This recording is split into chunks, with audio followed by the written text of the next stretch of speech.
Perkenalkan, nama saya Muhammad Al-Faruq, NIM 235120189. Nah, pada kesempatan kali ini saya mau buat tugas video dari mata kuliah Sistem Kebijakan Moneter dan Fiskal Islam oleh Ibu Nurwanita. Nah, pada kesempatan kali ini saya mau bahas tentang apa sih itu inflasi dan deflasi, dan apa saja sih dampak dari inflasi dan deflasi itu. Nah, inflasi dan deflasi itu adalah dua konsep penting dalam ekonomi. Tiga. Inflasi dan deflasi. Nah, apa sih itu inflasi dan deflasi? Nah, inflasi dan deflasi adalah konsep ekonomi yang sangat penting. Namun, meskipun ini konsep ekonomi yang sangat penting, tapi tidak banyak orang yang memahami apa itu inflasi dan deflasi. Nah, inflasi dan deflasi adalah kenaikan uang terhadap harga barang dan jasa. Nah, inflasi dan deflasi adalah dua konsep penting di dalam ekonomi. Nah, meskipun dua konsep ini sangat penting, tidak banyak orang yang memahami apa itu inflasi dan deflasi. Memahami inflasi dan deflasi dengan baik itu bisa memberikan kita kemampuan dalam mengambil keputusan finansial, baik secara individu atau dalam skala yang besar dalam perusahaan ataupun dalam skala bisnis yang besar. Pertama, kita mau membahas apa itu inflasi.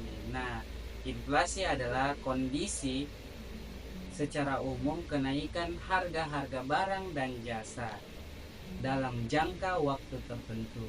Misalnya, pada tahun kemarin harga minyak kelapa 1 liter itu seharga 15.000. Dan pada tahun ini harga dari 1 liter minyak kelapa itu naik ke harga 20.000. Nah, ini adalah contoh dari inflasi itu sendiri. Nah, inflasi bisa disebabkan beberapa faktor. Di antaranya adalah naiknya jumlah penawaran tanpa diimbangi dengan produksi dan pasokan. Selain itu juga bisa disebabkan dengan faktor naiknya biaya produksi, baik dari bahan-bahan produksi serta jasa untuk memproduksi suatu barang. Tidak hanya itu, inflasi juga bisa disebabkan dengan kebijakan yang dibuat oleh kebijakan moneter itu sendiri. Seperti misalnya jumlah uang yang beredar itu semakin banyak, itu bisa juga menyebabkan inflasi itu terjadi. Nah, kemudian bagaimana sih dampak dari inflasi itu sendiri? Nah, dampak dari inflasi memiliki dampak yang ganda, bisa berdampak positif, bisa juga berdampak negatif.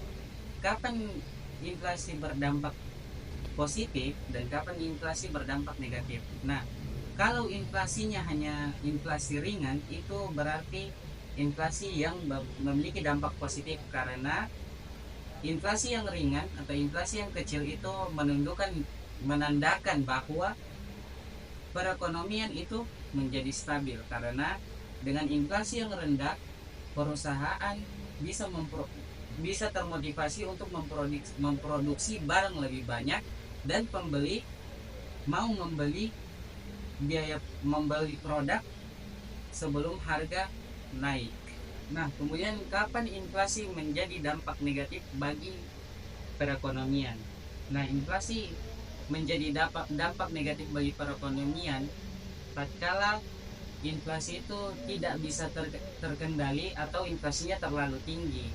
Nah, dampaknya apa?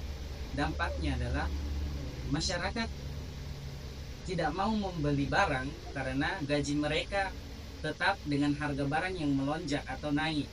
Kemudian perusahaan menjadi kekurangan pemasukan karena produksinya menjadi menurun, karena minat beli dari masyarakat itu berkurang, sehingga perusahaan menjadi banyak utangnya menjadi tinggi, sedangkan mereka tidak mau berinvestasi karena biaya produksi mereka menjadi turun.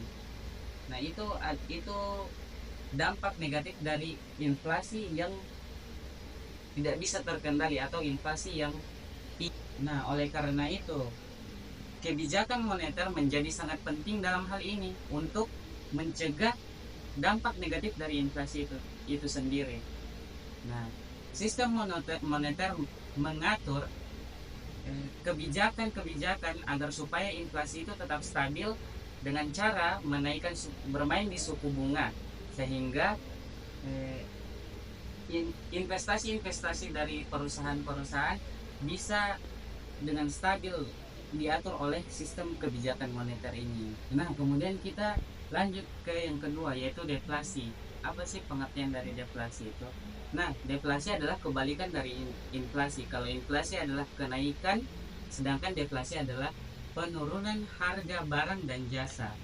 Nah, meskipun terdengar bagus, justru deflasi ini lebih parah kalau seandainya deflasi itu terjadi secara terus-menerus. Apa dampaknya? Dampaknya adalah masyarakat akan menurunkan konsumsi mereka dengan dalih menunggu harga turun-turun sampai masa selanjutnya. Nah, selanjutnya kita mau membahas tentang dampak dari deflasi itu sendiri. Nah, dampak dari deflasi itu sama seperti inflasi, memiliki dua sisi berbeda. Pertama, sisi positif dan sisi negatif. Kita mau membahas dari sisi negatifnya dulu.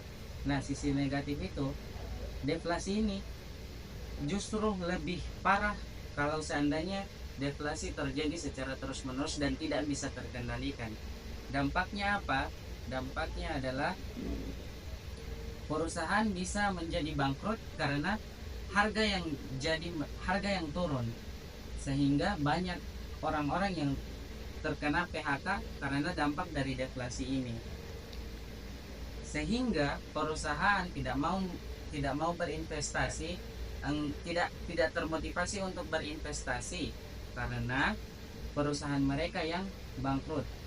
Kebalikannya, utang mereka menjadi semakin meningkat. Nah, kemudian dampak dari positifnya adalah tidak hanya memiliki dampak negatif, tentu saja deflasi sendiri memiliki dampak positif di bidang teknologi. Nah, kemajuan teknologi itu bisa menjadi dampak positif dari deflasi itu sendiri. Misalnya, harga suatu gadget itu menjadi menurun karena perkembangan teknologi. Nah, ini merupakan dampak positif dari deflasi itu sendiri. 3. Nah, kesimpulannya adalah inflasi dan deflasi adalah dua sisi mata uang yang berbeda. Inflasi adalah kenaikan harga barang dan jasa, sedangkan deflasi adalah penurunan harga barang dan jasa. Inflasi dapat berdampak positif kalau inflasinya ringan dan dapat dikendalikan, dan bisa berdampak negatif kalau seandainya inflasi itu sendiri inflasi yang terjadi secara terus-menerus dan tidak bisa dikendalikan, sehingga mempengaruhi perekonomian. Begitupun dengan deflasi. Deflasi juga memiliki dampak positif dan dampak negatif, akan tetapi deflasi itu sendiri lebih besar dampak negatifnya karena deflasi adalah penurunan harga jasa dan barang yang terjadi secara terus-menerus, sehingga sistem kebijakan moneter adalah untuk mengatur deflasi dan inflasi ini, sehingga deflasi dan inflasi itu bisa menjadi stabil dengan sistem kebijakan moneter yang dipegang oleh bank sentral. Sekian, assalamualaikum warahmatullahi wabarakatuh.